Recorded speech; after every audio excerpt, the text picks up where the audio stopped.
हरे Krishna everyone. आज मैं आपसे डिस्कस करने जा रहा हूँ लाइफ का एक बहुत ही क्रुशियल टॉपिक। वो टॉपिक है रिलेशनशिप के ऊपर।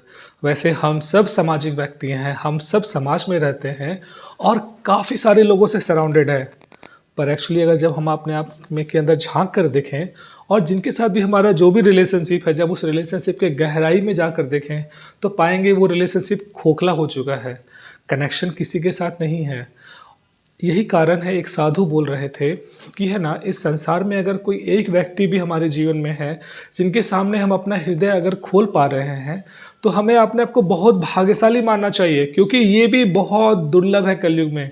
कलयुग को वैसे बोला गया है ये कलह का युग है। यहाँ इतना ज़्यादा हिपोक्रेसी, मिसअंडरस्टैंडिंग है कि सालों साल पहले का जो रिलेशनशिप है, जो बहुत अच्छा हुआ करता था एक समय, आज वो पूरा बर्बाद हो गया। आप भी कई कई बार इस चीज़ को महसूस कर रहे होंगे अपने जीवन में। काफ़ी काफ़ी लोगों से आपका बहुत पुराना रिलेशनशिप रहा, बहुत एक दूसरे के जीवन में आप लोग कंट्रीब्यूशन दिए, पर आज किसी छोटे से मिसअंडरस्टैंडिंग के कारण वो रिलेशनशिप पूरा धराशायी हो गया और कोई कनेक्शन नहीं रहा। तो हम लोग इस चीज़ को अगर थोड़ा डीपली एनालाइज करें तो हम लोग जान सकते हैं कि हम लोग का जो विचारों का जो जो मतभेद है ना, वो हमेशा रहेगा। कारण है कि हम सब है ना अलग, हम सब जो आए हैं संसार में, हम सबका प्रीवियस कर्माज रहा है। पिछले के पिछले जन्मों से हम लोग रिपीटेड साइकिल में घूमते घूमते घूमते इस जन्म में आए। हर जीवात्मा इंडिविजुअल है, वो भी पिछले जन्मों के कर्मों के तो कर्मों को तय तय करते करते करते करते इस जन्म में आया। फिर हम लोग का कुछ कार्मिक लिंकेज रहा, फिर हम लोग मिले एक दूसरे से। तो आप एक खुद सोचो कि ये जीवात्मा एक अपना जर्नी तय करके आया है पिछले जन्मों से, और ये जीवात्मा अपने अपना कर्मा तय, मतलब अपने पिछले जन्मों को तय करके आया है, कुछ अपना नया कर्मा बना करके आया है। तो कैसे मैच करेगा? नहीं मैच करेगा वो चीज़। तो हमें ये मानना पड़ेगा अपने जीवन में कि विचारों का मतभेद होगा। अब यहाँ पर सवाल आता है कि विचारों का मतभेद होना ठीक है, चलेगा वो, क्योंकि वो पांडवों के जीवन में भी था, द्वापर युग में भी था। पर यहाँ पर क्या है ना, मनभेद नहीं होना चाहिए। विचारों के मतभेद में ये हो सकता है कि मैं आपकी बातों को ना मानूं, आप मेरी बातों को ना माने। ये हम लोग हेल्दी वे से बोल सकते हैं। कुछ पल के लिए दुख लगेगा, बाद में सब कुछ नॉर्मल हो जाएगा। पर जो मनभेद होता है ना, मनभेद का मतलब होता है कि मुझे आपका कोई बात पसंद नहीं आया और आपसे हम डिस्टेंस मेंटेन कर लिए, आपसे हम बात करना बंद कर दिए, आपसे हम सोचे कि अरे इसके साथ रिलेशन रखने का कोई फ़ायदा नहीं है। तो मनभेद नहीं होना चाहिए, मतभेद चलेगा।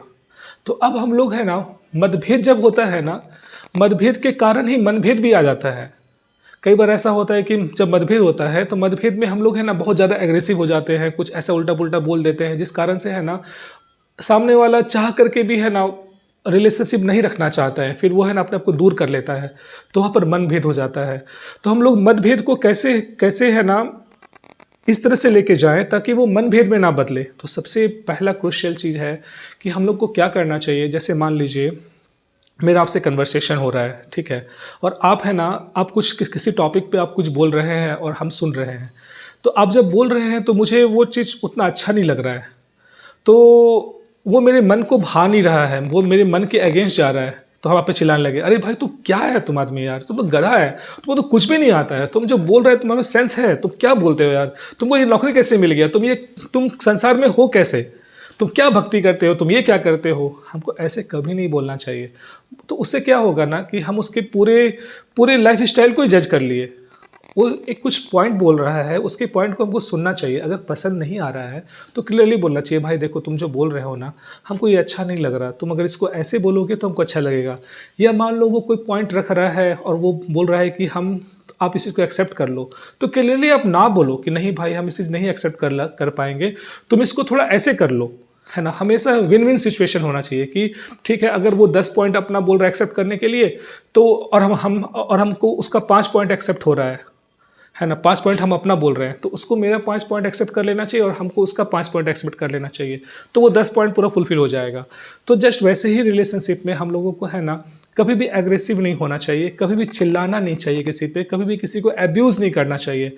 उससे क्या होता है ना कि बाद में तो हमें गिल्ट होगा ही। जैसे अगर मैं उस पर चिल्ला दिया तो मुझे बाद में गिल्ट होगा कि अरे मैंने क्यों बोला ऐसा, ऐसा मुझे नहीं बोलना चाहिए था। तो ये जो गिल्ट बाद में हुआ, एक तो वो समस्या आया, दूसरा चीज़ ये हुआ कि वो व्यक्ति भी मेरे से दूर चला गया। तो कोई फ़ायदा नहीं है वैसा करने का। आपको बुरा लगा, आप क्लियरली ना बोलो, नो बोलो। ना बोलना उस समय ज़्यादा अच्छा है चिल्लाने की तुलना में। अब जो चिल्ला दिए तो उससे वो दूरी बना लिया। अब अगर ना बोले तो उस समय उसको बुरा लगा, पर लंबे समय में है ना, वो रिलेशनशिप कभी खराब नहीं होगा, वो बहुत अच्छा चलेगा। तो ये एक पहला पॉइंट था। दूसरा पॉइंट क्या है कि हर रिलेशनशिप में है ना, हम लोग को कभी भी जजमेंटल नहीं होना चाहिए। कई बार क्या होता है ना, अगर कोई हमारे साथ थोड़ा सा अगर मिसबिहेव कर दिया या कुछ एग्रेसिव वर्ड्स बोल दिया, तो हम लोग पूरा चिल्ला जाते हैं और पूरा गुस्सा जाते हैं उस पर कि भाई तुम्हारे साथ हमको रिश्ता बिल्कुल नहीं रखना, तुम भागो यहाँ से। ये जो है ना जजमेंटल स्टेटमेंट कि हमको तुमसे रिश्ता नहीं रखना, तुम भागो यहाँ से, तो कई सालों का रिश्ता हमें इमिडिएटली उसको है ना काटना नहीं चाहिए। समझ रहे हैं ना, उसको स्पेस देना चाहिए। कारण क्या है ना, ये कलयुग का दोष है। कलयुग में है ना, हर कोई चाह करके भी शांति पूर्वक नहीं रह सकता है। हम इवन है ना, श्रील प्रभुपाद जो इस्कॉन के संस्थापक चाह रहे हैं, वो बोल रहे थे कि अगर पीसफुल कोई रहना चाहे भी ना संसार में, तो जो प्रकृति है ना, जो माया देवी है ना, उसको रहने देगी नहीं। तो हमें समझना पड़ेगा, थोड़ा अपना सेल्फ अवेयरनेस लेवल थोड़ा बढ़ाना पड़ेगा और लोगों को समझना पड़ेगा कि हाँ, सबका माइंड डिस्टर्ब है। तो ऐसे सिचुएशन में थोड़ा फॉरगिव भी करना पड़ेगा और थोड़ा अपने अंदर कंपैशन भी लाना पड़ेगा। कंपैशन रहेगा तो तभी वो फॉरगिवनेस के रूप में है ना बाहर एक्सप्रेस होगा।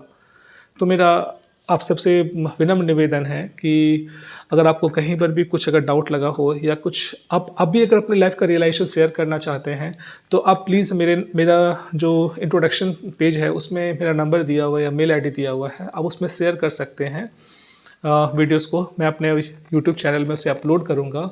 और अगर आपको कहीं भी कुछ भी डाउट्स है तो आप प्लीज़ कमेंट बैक बॉक्स में क्वेश्चन पूछिएगा और प्लीज़ मेरे चैनल को सब्सक्राइब करिएगा और उसे शेयर करिएगा। Thank you. हरे कृष्णा।